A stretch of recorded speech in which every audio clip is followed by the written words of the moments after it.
Olá, sejam todos bem-vindos mais uma vez a esse nosso encontro de estudos aqui no grupo de estudos Irmã Angélica. Estamos estudando o Livro dos Espíritos, no livro 2, Mundo Espírita ou dos Espíritos, hoje iniciando o capítulo 9, da intervenção dos espíritos no mundo corporal. E o primeiro tema desse capítulo é a faculdade que têm os espíritos de penetrar nos nossos pensamentos. Então, a pergunta número 456 diz assim, então: veem os espíritos tudo o que fazemos? E a resposta: podem ver, pois que constantemente vos rodeiam. Cada um, porém, só vê aquilo que dá atenção. Não se ocupam com o que lhes é indiferente.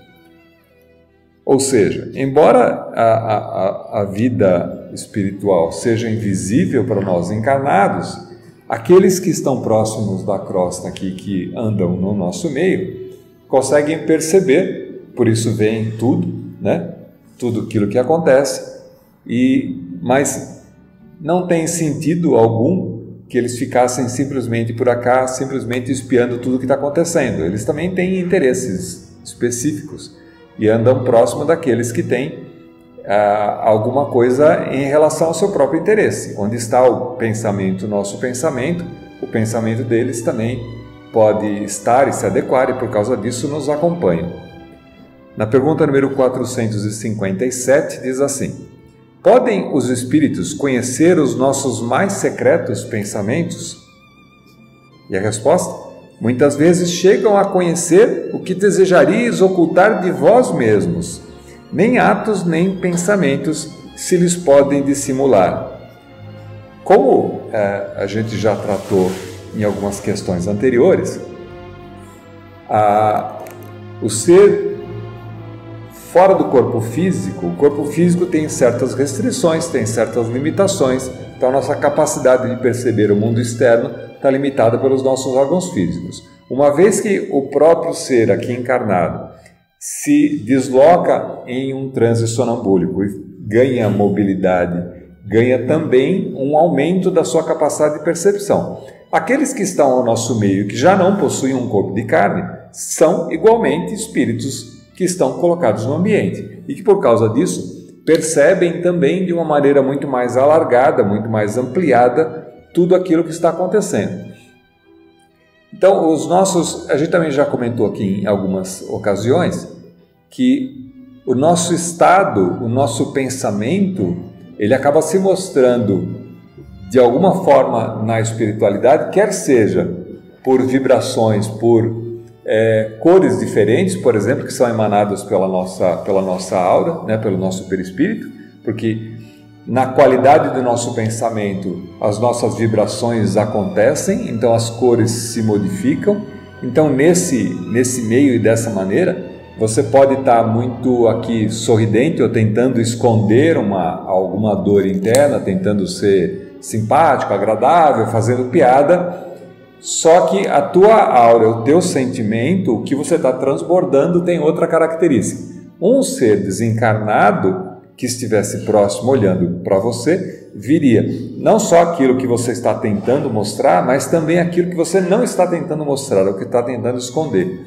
Então somos muito mais transparentes para a espiritualidade. Daí que muitas vezes, para os desencarnados, não há necessidade da palavra específica. Os pensamentos, as comunicações se dão através de pensamentos e não através de palavras, de sons, como acontece com a gente enquanto está aqui em vigília. Isso acontece conosco, de novo, por conta da limitação dos nossos meios de captação de contato com o mundo exterior. Para que a gente ouça um som, perceba alguma coisa, é necessário que o ar seja movimentado, que as vibrações caminhem pelo ar e movimentem o nosso tímpano, e através de lá então a gente perceba e tente entender ou interpretar através do nosso cérebro físico aquilo que está acontecendo, o que já não acontece na espiritualidade. Para os seres desencarnados, essa captação, essa percepção, ela se dá de uma maneira muito mais ampla, muito mais ampliada, sem as restrições físicas que a gente tem, e por causa disso então percebem de uma maneira muito mais ampla. No item A da pergunta 457, assim, mais fácil nos seria ocultar de uma pessoa viva qualquer coisa do que esconder dessa mesma pessoa depois de morta? A resposta: certamente. Quando vos julgais muito ocultos, é comum terdes ao vosso lado uma multidão de espíritos que vos observam. Aqui a pergunta está num sentido até bastante alegórico. Quer dizer, se você esconde alguma coisa de alguém que está nesse momento encarnado e que você mantém um relacionamento, depois que ela morre, depois que ela passa para o lado de lá, ela perceberia ou passa a perceber aquilo que você estava tentando esconder? Isso é um corolário do que a gente disse antes. Ou seja, lógico, em uma vida em espírito, com as suas capacidades ampliadas, vai perceber muito mais coisas do que aquilo que a gente consegue enquanto encarnado. Então, se a pessoa desencarnou, o espírito continua, e se o espírito se apresenta ou se aproxima de nós, consegue ter um nível de percepção maior. Um pequeno observação, a gente também comentou que a capacidade de perceber mesmo esses sinais que são não materiais, não físicos, né, ampliada no espírito desencarnado, se dá também no nível de evolução que o próprio espírito tenha. Então, espíritos que têm baixa evolução ou que não são tão evoluídos assim, terão, apesar de uma capacidade de percepção ampliada, uma capacidade de entendimento menor dessas mesmas percepções. Não consegue abranger todas as frequências, todos os sinais, todas as suas percepções. Fica restrito muito ao seu grau de evolução. Daí que seres mais evoluídos, espíritos mais avançados, irmãos nossos mais velhos, já com uma capacidade adquirida de conhecimento, de evolução espiritual, conseguem perceber e se aprofundar muito mais. Falando sobre isso, mesmo quando a gente está encarnado, para a gente ter uma vaga semelhança desses aspectos. Se você, enquanto encarnado, se dedica ou presta mais atenção nas pessoas que estão à sua volta, você consegue também, de alguma maneira, captar certos sinais, certas informações que não são físicas, que não estão declaradas. Então a pessoa pode estar sorrindo, mas você perceber que tem alguma coisa de errado ali, tem algum sinal que, embora a aparência esteja mostrando alegria, você sabe que tem alguma coisa ali atrás daquilo e fala: opa, não é assim, o que está acontecendo? Ou você não está sendo verdadeiro nas informações, nas emoções que você está demonstrando. Você está tentando ter uma certa capacidade de percepção. Quanto mais a gente presta atenção, mais a gente consegue desenvolver certas características e mais ainda, a própria ciência evoluindo já consegue avaliar microsinais físicos que são dados, que mesmo que a boca esteja dizendo uma coisa, o corpo demonstra e denuncia outras situações que através de uma leitura corporal você consegue perceber. Você imagina um espírito mais avançado, que tem uma capacidade muito mais ampliada de percepção, e a percepção já não está mais tão limitada no físico, mas sim na nuance, na graduação de emoções, como as cores se apresentam, como as vibrações se apresentam na espiritualidade. Dá para a gente ter uma ideia de que também a captação, a maneira, o que a gente consegue enxergar, depende também do nosso nível de evolução, da maneira como nós, como espíritos, evoluímos também. Pergunta número 458. Que pensam de nós os espíritos que nos cercam e observam? E a resposta: depende.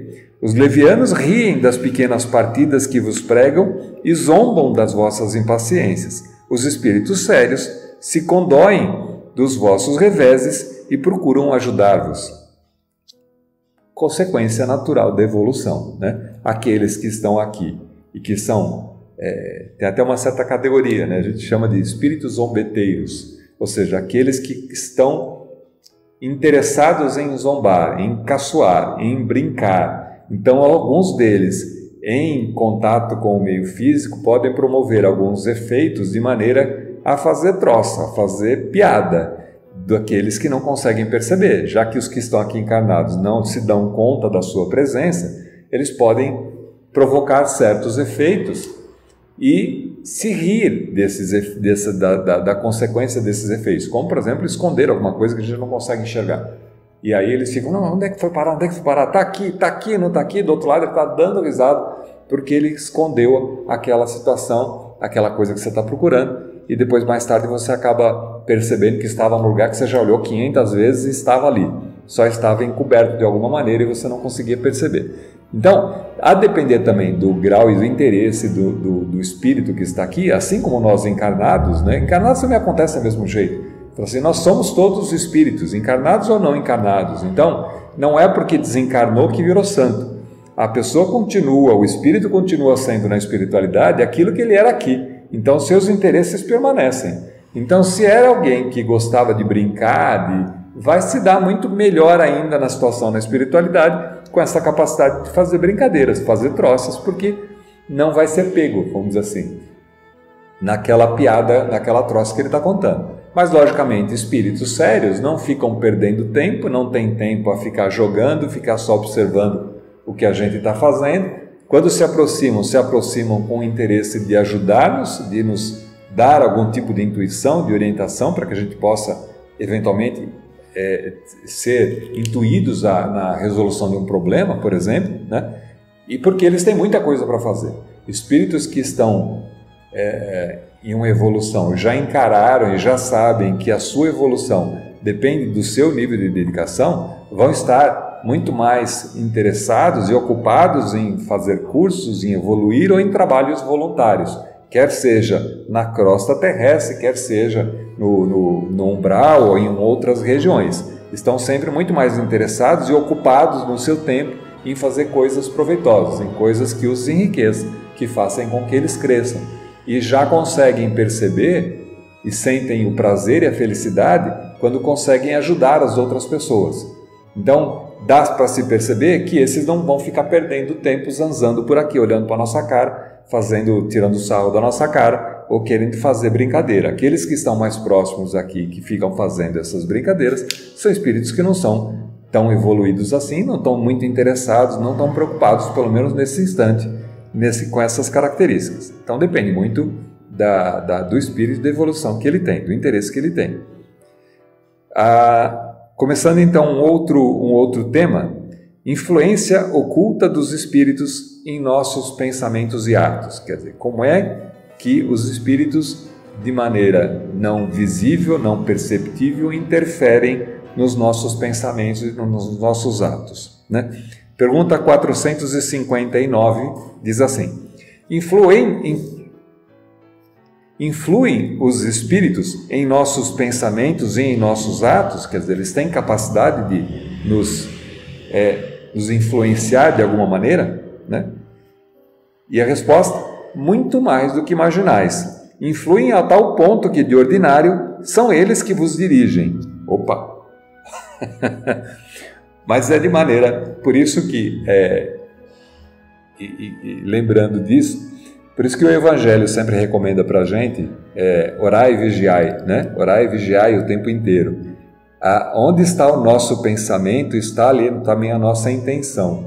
Se a gente tem um pensamento equilibrado, direcionado ao bem, está pensando em fazer coisas boas, está se ocupando com coisas que são boas para nós e boas para os outros, ou seja, gastando esse tempo, ocupando esse tempo, fazendo coisas que são valorosas, vamos dizer assim, que têm valor, a capacidade desses seres interferirem no nosso pensamento é bem menor, porque o nosso nível de vibração está muito mais elevado. Mas basta que a gente se distraia ou, por exemplo, fique nervoso com alguma coisa que dê errada, por exemplo, que muito facilmente, se tiver algum espírito interessado em nos influenciar de maneira a nos prejudicar, é a oportunidade perfeita, porque quando a gente baixa a nossa vibração, aumenta a capacidade de consonância. Então eles conseguem nos influenciar através da vibração e conseguem muito mais facilmente nos intuir pensamentos que nos levam a aprofundar esse estado de raiva, esse estado de eventual ódio ou de desejo de fazer alguma coisa, de sair chutando tudo, sair quebrando tudo, eles acrescentam e aumentam, ou pelo prazer de nos estar manipulando e fazendo e dando risada do outro lado, percebendo que conseguem nos acionar, nos modificar de alguma maneira, né? Ou porque também tem esse pensamento e esperam e aguardam uma maneira de se extravasar. Então eles podem utilizar esse canal que foi aberto pela nossa invigilância para nos influenciar de maneira que a gente faça alguma coisa que é de interesse deles. De novo, é sempre a capacidade e a consonância de pensamento. Onde está a nossa vibração, está o nosso pensamento, ali então abre uma porta. Do mesmo jeito que se a gente pode ser influenciado por espíritos menos evoluídos, no sentido de fazer alguma coisa que não seja boa, a gente também pode ser influenciado por espíritos que estão interessados em fazer alguma coisa boa. Então a gente pode ser intuído, quando a gente se dedica a fazer alguma coisa de valor, também somos influenciados por amigos da espiritualidade que, tendo interesse naquele assunto em específico, podem nos ajudar, nos intuindo soluções para aqueles casos também. A gente já conversou aqui sobre, por exemplo, a invenção, né? Que muitas invenções, sejam elas em todos os campos da ciência humana, quando acontecem em vários lugares ao mesmo tempo. E aí alguém chega primeiro para registrar, e aquele primeiro que registra, então obtém a patente daquele invento. Mas que se a gente pensasse melhor, não existiria patente pelo invento, já que a ideia é sempre coletiva. Várias mentes pensam sobre um problema ao mesmo tempo. Podemos estar sendo influenciados no nosso pensamento e na maneira como a gente resolve as coisas por outros espíritos, amigos, que podem pensar de maneira semelhante a gente. Então aquilo que vale para o mal, vale para o bem. Ou seja, o que vale para fazer coisa errada, também vale para fazer coisa boa.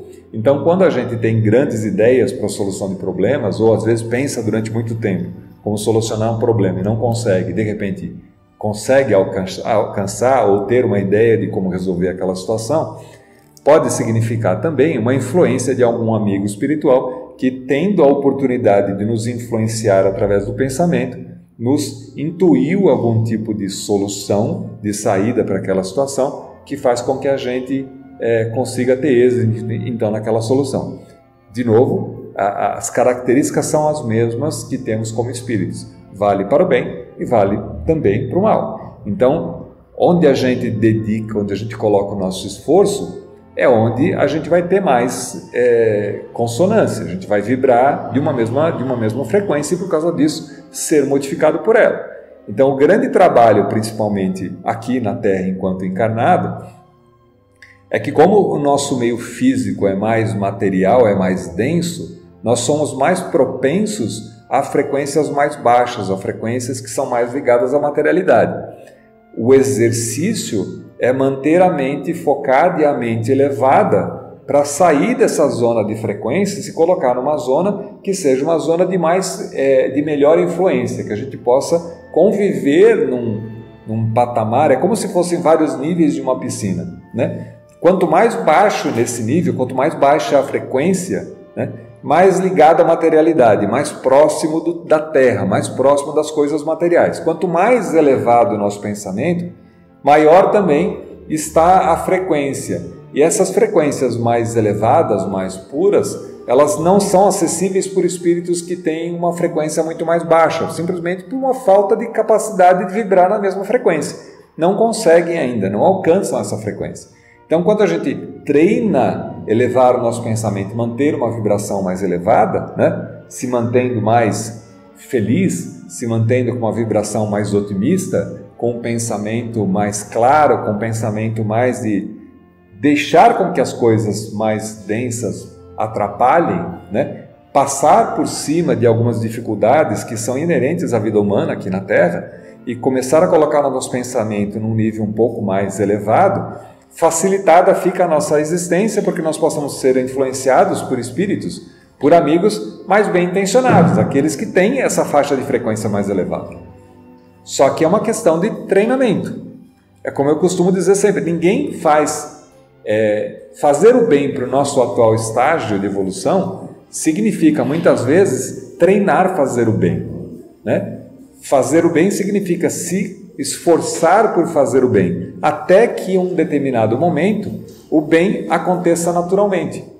É como andar de bicicleta, né? Para quem começa a andar de bicicleta, muitos tombos leva e muita atenção é requerida para conseguir fazer andar de bicicleta ou andar de carro, quando você está treinando para tirar carta de motorista, permissão de condução de veículo.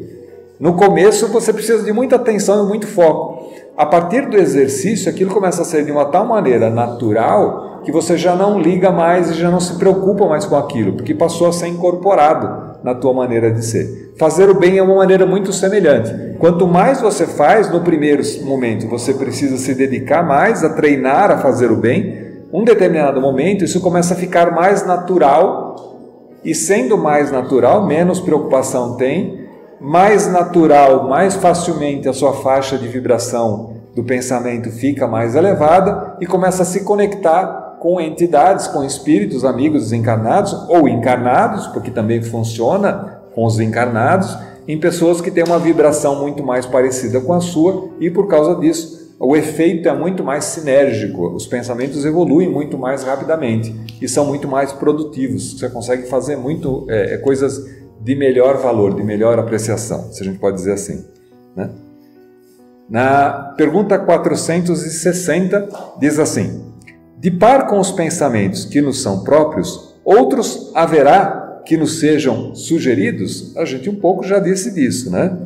Resposta: vossa alma é um espírito que pensa. Não ignorais que frequentemente muitos pensamentos vos acodem a um tempo sobre o mesmo assunto, e não raro contrários uns aos outros, né? Pois bem, no conjunto deles estão sempre de mistura os vossos pensamentos e os nossos pensamentos. Daí a incerteza em que vós vedes, é que tendes em vós duas ideias a se combaterem. Essa questão, né? Quando a gente tem um dilema, principalmente um dilema, vou para a direita ou vou para a esquerda, a gente entra numa dialética de pensamento e fala, bom, mas se eu for para lá, tem isso aqui de vantagem, tem isso aqui de desvantagem, mas eu acho que eu devo ir para lá. Mas por outro lado, tem alguma coisa me dizendo que eu devia ir para lá, que eu devia ir para a esquerda e não para a direita. Puxa vida, mas eu vou para a esquerda ou vou para a direita? Estou com uma dúvida danada.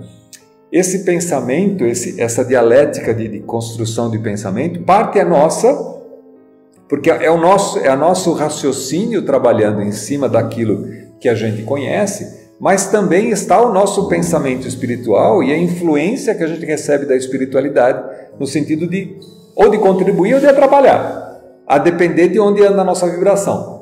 Por isso que, de novo, a questão, elevar a vibração mental, quer dizer, colocar a nossa vibração de pensamento num nível mais elevado, faz com que a gente entre em consonância com espíritos mais evoluídos e com isso também as intuições que a gente possa receber sejam melhor colocadas também.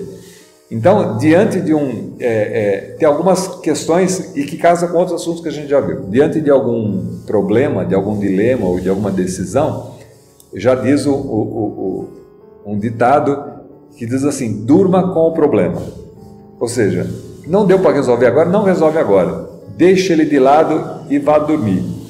Porque de um dia para o outro, eles já não são mais os mesmos problemas, eles se mostram de uma maneira diferente, e muitas vezes nesse período do sono, a gente também já estudou sobre isso, a gente entra em contato ganhando a liberdade através do sonambulismo, quando a gente dorme, ganha mobilidade, o nosso espírito se desloca, tem a capacidade de conversar com outros amigos da espiritualidade, e muitas vezes, se há um problema que nos incomoda e que demanda uma solução, a gente tem a capacidade de conversar com outros amigos espirituais no sentido de ajudar a ter uma ideia de como resolver aquele problema. Então, como é que a gente deve encaminhar para aquele problema?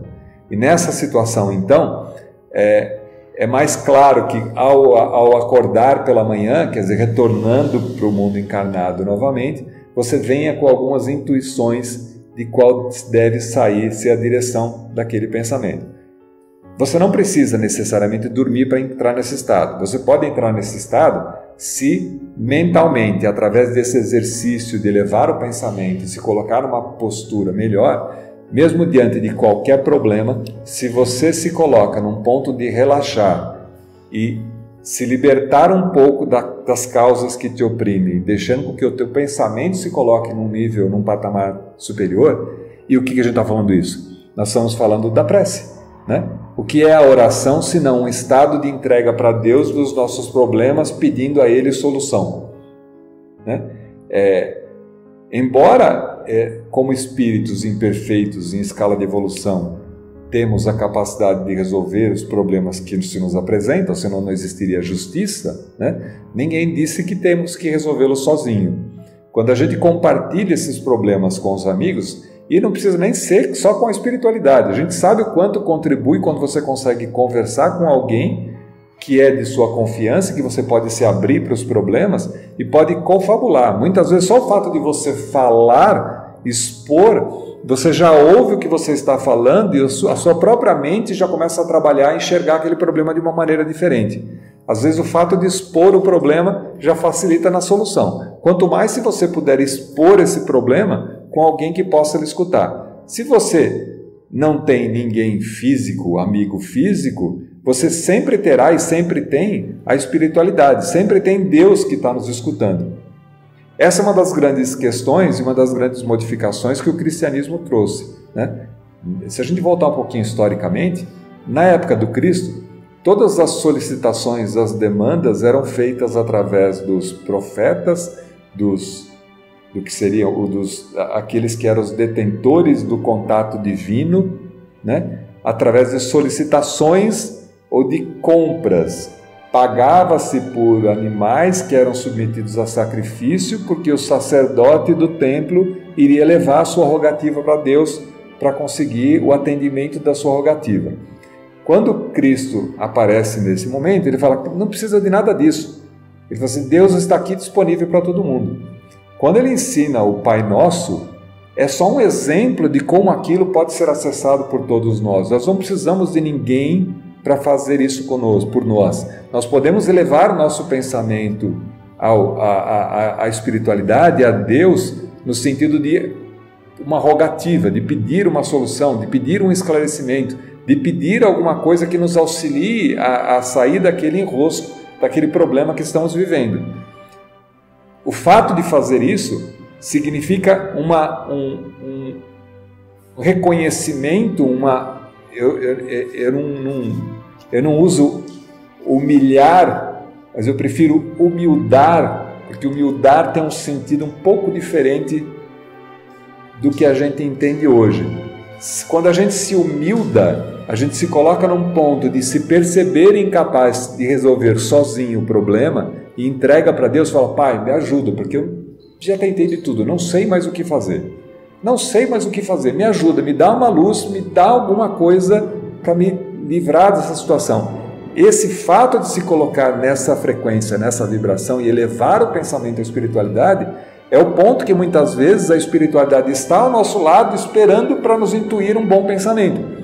Só que quando estamos tão absortos no problema, tão presos no problema, que a gente não consegue, a cabeça parece que gira e não sai lugar e fica preso naquele pensamento cíclico que não consegue sair daquela situação, nós estamos vedados pela nossa frequência, pela nossa vibração, a qualquer sugestão que a gente possa receber. E quando não, muito mais num nível de pensamento, num nível de vibração, muito mais próximo daqueles que querem nos influenciar pelo mal, por simplesmente nos intuir para ficar rindo da nossa cara, como eu disse, espíritos que não são nem muitas vezes maldosos. A gente começa a achar que essa é a mania do espírita, né? De achar que tudo que acontece com a gente é um espírito obsedioso que está querendo nos prejudicar, que está querendo fazer mal para a gente. E às vezes não, às vezes são simplesmente entidades que se acomodaram com a nossa frequência, com a nossa vibração, são brincalhões, às vezes sem maldade nenhuma, mas está se comprazendo do sofrimento que você está fazendo, porque consegue perceber que consegue te influenciar. Então somos nós que abrimos a porta, a capacidade para que eles possam nos influenciar. E quando a gente eleva o pensamento e coloca a nossa vibração de uma maneira diferente, nós nos desligamos dessa faixa de frequência e nos ligamos, nos reconectamos com a espiritualidade. É isso que eu disse que Cristo veio trazer, de novo, essa democratização do acesso a Deus. Falou assim, ninguém precisa de pastor, padre ou qualquer que seja para fazer conexão divina. Você faz a conexão divina através da elevação do seu pensamento, quando você se coloca no pensamento para poder chegar até Deus. Então, isso dá para a gente uma capacidade e complementa e diz por que tanto o Evangelho nos recomenda a humildade como sendo uma virtude, um dom divino. Não é simplesmente para a gente poder virar santo e ganhar um lugarzinho no céu. É porque fazendo dessa maneira, nós nos capacitamos, vamos nos treinando a estar num nível de frequência mais elevado e que possa ser mais facilmente influenciado por amigos que nos querem bem e que a gente possa evoluir mais rapidamente. Que a gente não fique só preso nas coisas que a gente faz de errado, mas que a gente comece a construir uma maneira mais virtuosa de evolução e assim evoluir mais rapidamente. Qual que é a vantagem de evoluir mais rapidamente? É alcançar mais rapidamente a felicidade, que é o que move todo ser humano. Todo mundo quer se dar bem, todo mundo quer ficar numa boa, todo mundo não quer ter dor, todo mundo queria um mundo mais feliz. Fazer a conexão com isso é um treinamento de dentro para fora e não de fora para dentro. A gente não vai esperar o mundo melhorar para ser feliz, a gente tem que ser feliz de dentro para fora. E isso é um treinamento, é o esforço pessoal que cada um de nós tem que fazer, na maneira em que a gente coloca a nossa vibração, coloca o nosso pensamento. Continuando, voltando para cá. Pergunta número 461. Como havemos de distinguir os pensamentos que nos são próprios dos que nos são sugeridos? E a resposta? Quando um pensamento vos é sugerido, tendes a impressão de que alguém vos fala. Geralmente os pensamentos próprios são os que acodem em primeiro lugar. Afinal, não vos é de grande interesse estabelecer essa distinção. Muitas vezes é útil que não saibais fazê-la. Não a fazendo, obra o homem com mais liberdade. Se decide pelo bem, é voluntariamente que o pratica. Se o toma o mau caminho, maior será a sua responsabilidade. Você imagina se a gente tivesse consciência de pensamentos que nos são sugeridos pela espiritualidade. A gente ia se achar completamente incompetente para resolver tudo e entregar tudo nas mãos de Deus, na mão da espiritualidade, e falar assim, resolva para mim, eu não quero errar, então me ajuda aqui, me diz aí.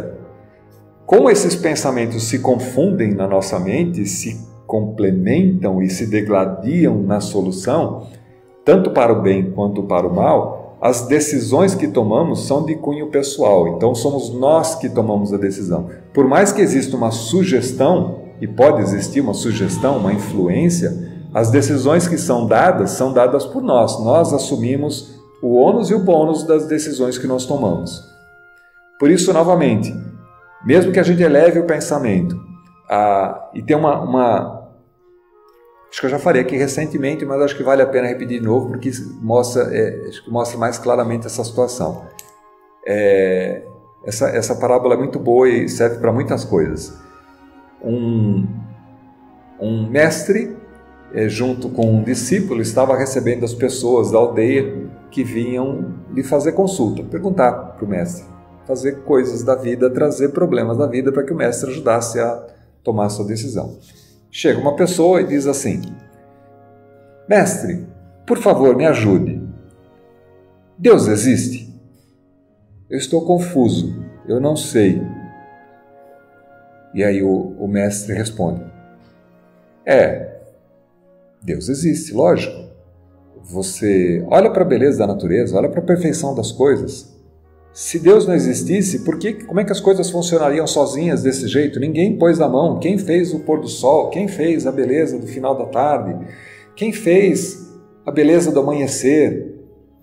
Aí a pessoa fala, não, você tem razão, mestre. Tá bom, obrigado, mestre. Tá bom. E sai. E o discípulo do lado, né, todo pimpão, né, fala assim, já estou entendendo tudo, agora já sei. Né? Já sei a resposta. Para essa eu já sei a resposta. Daqui a pouco chega uma outra pessoa para o mestre e fala assim, mestre, eu estou com dúvida, Deus existe? E então o mestre para e pensa e fala assim, sabe que às vezes eu também não sei?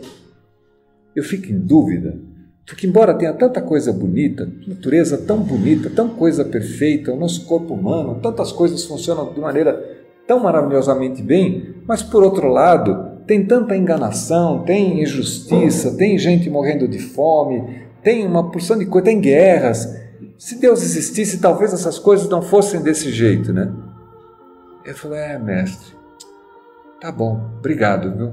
Vira as costas. Nessa hora o discípulo já olha para o mestre e fala assim, já não entendi. Passado mais um tempo, entra uma outra pessoa e pergunta de novo, mesma coisa, né? Mestre, por favor, Deus existe? E o mestre, olha, eu tenho pensado muito nisso ultimamente. Quer saber de uma coisa? Acho que Deus não existe, não. Porque se existisse, não existia tanta coisa errada, tanta coisa dando errada no mundo, do jeito que está, o mundo vai acabar mesmo, o homem está destruindo tudo. E nessa hora o discípulo do lado quase, né?